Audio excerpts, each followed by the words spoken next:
देखिए, ब्रह्म ज्ञान है क्या और यह होता कैसा है और उस ज्ञान से आखिर होता क्या है। तो देखिए, जिस प्रकार एक दृष्टिवान व्यक्ति का एक खूबसूरत दृश्य को स्वयं अपनी आँखों से देखना और एक जनवांध व्यक्ति का किसी अन्य व्यक्ति द्वारा उस खूबसूरत दृश्य के बारे में सुनना, दो अलग अलग बातें हैं। ठीक उसी प्रकार यह जो ब्रह्म ज्ञान है, इसको किसी से सुनना और उसका स्वयं को ज्ञान होना, दो अलग अलग बातें हैं। और कुछ प्रकृति तो ऐसी है जो हमारी बुद्धि के तर्क से बिल्कुल ही परे है,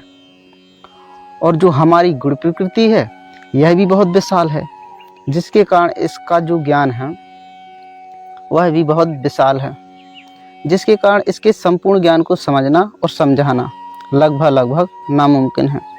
जिसके कारण मैं इसके कुछ मुख्य भागों की ही जानकारी देने का प्रयास करूंगा, जिससे आपको स्वयं की प्रकृति के बारे में जानने में काफ़ी सहायता मिलेगी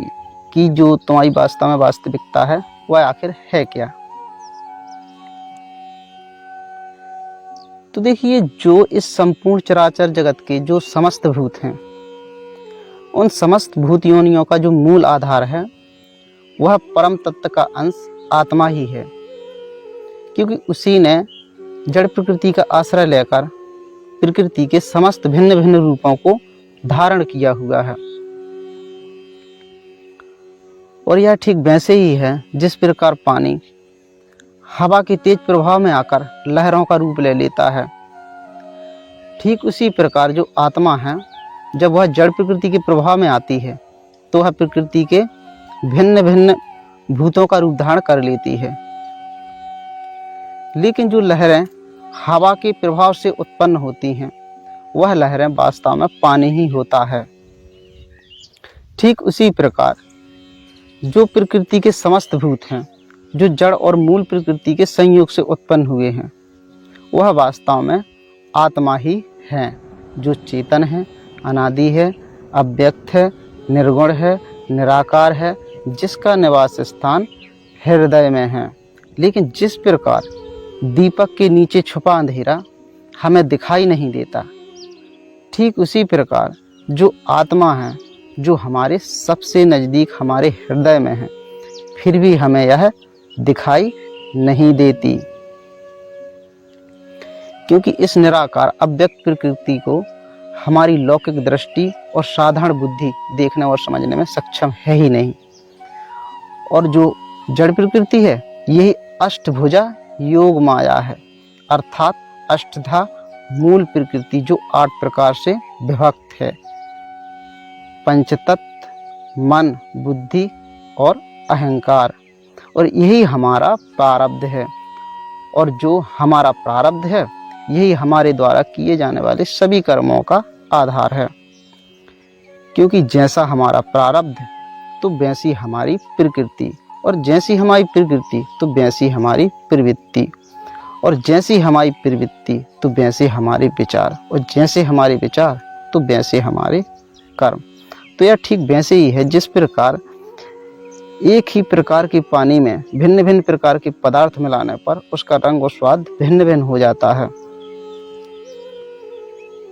तो ठीक उसी प्रकार अपनी भिन्न भिन्न गुण प्रकृति के कारण ही समस्त जीव जगत भिन्न भिन्न गुण स्वभाव के दिखाई पड़ते हैं, जो उन्हें अपने प्रारब्ध के अनुसार ही प्राप्त होती है। और जो तीनों गुणों से युक्त त्रिगुणमयी प्रकृति है, जिसको हम विकारों वाली प्रकृति भी कहते हैं, इसी त्रिगुणमयी प्रकृति अर्थात विकारों वाली प्रकृति के कारण ही समस्त जीव जगत मोहित हो रहे हैं। और इस विकारों वाली प्रकृति की उत्पत्ति का कारण अज्ञान ही है, और अज्ञान अंधेरे का प्रतीक है। और इसलिए जिस प्रकार रात के अंधेरे में तारे टिमटिमाने लगते हैं, ठीक उसी प्रकार इस त्रिगुणमयी प्रकृति अर्थात विकारों वाली प्रकृति के प्रभाव में आकर ही हम इन सांसारिक विषयों के प्रति मोहित और आकर्षित होते रहते हैं। और यही मोह और आकर्षण ही हमारे पाप का कारण बनता है, क्योंकि कोई भी मनुष्य यदि संसार में कर्म के सिवा कुछ भी करता है तो वह पाप का भागीदार बनता है, और पाप प्रकृति को जन्म देता है, और प्रकृति पुनर्जन्म का कारण बनती है,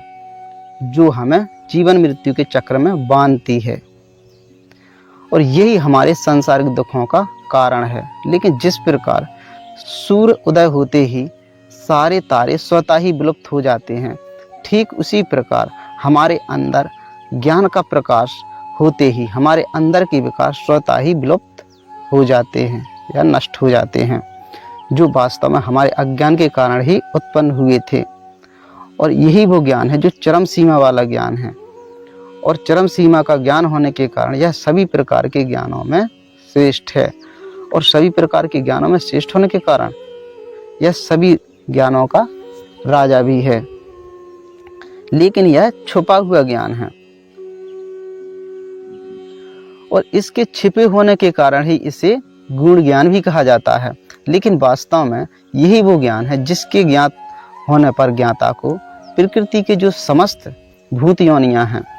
उन समस्त भूत योनियों के इस प्रकृति में उत्पन्न होने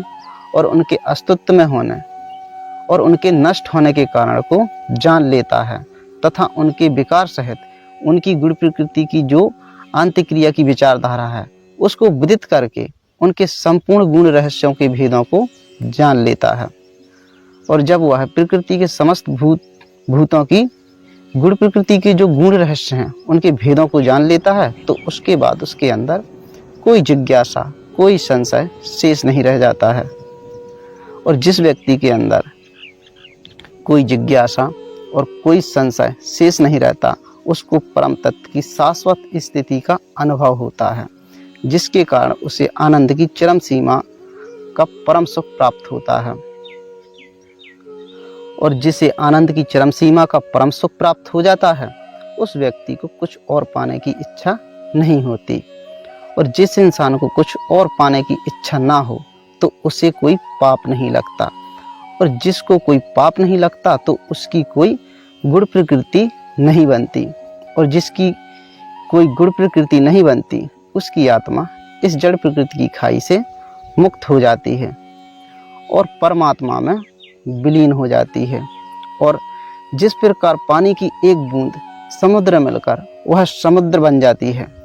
ठीक उसी प्रकार जब आत्मा परम तत्व में विलीन होती है तो वह परम ब्रह्म बन जाती है, जो परमात्मा है, जो निराकार ब्रह्म है। अर्थात हम कह सकते हैं कि प्रकृति के जो समस्त भूत हैं वह वास्तव में आत्मा ही है, और जब वह जड़ प्रकृति की खाई से मुक्त हो जाती है तो वह परमात्मा में विलीन हो जाती है, जो निराकार ब्रह्म है, जिसका यह सारी सृष्टि शरीर है। और अब मैं अपनी वीडियो को यहीं पर ख़त्म करता हूँ। आशा है कि मेरे द्वारा दी गई जानकारी से आपके काफ़ी सवालों का समाधान हो गया होगा। और अब मिलते हैं नेक्स्ट वीडियो में, तब तक के लिए जय श्री नारायण, जय श्री कृष्णा। और हाँ, वीडियो को लाइक और शेयर और चैनल को सब्सक्राइब करना ना भूलें।